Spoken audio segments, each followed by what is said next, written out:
Audio Jungle.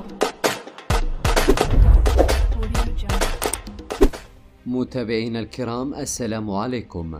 رسميا أنس زروري مكان أمين حارث.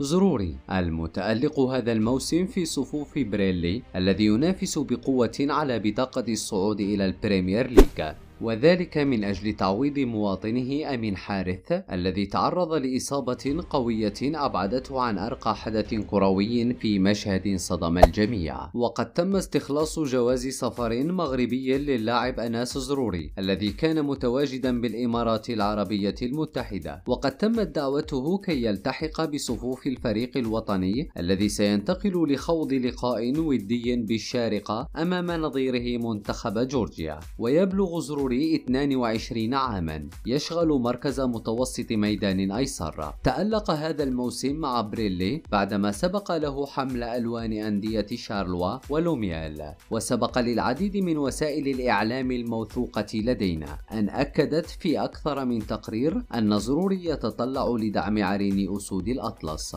وها هي الجامعة تستجيب للطلب وتدعوه لتعويض إصابة أمين حارث في آخر لحظة. لا تنسوا أن تضغطوا زر الاشتراك، وسنوافيكم بكل جديد. سلام.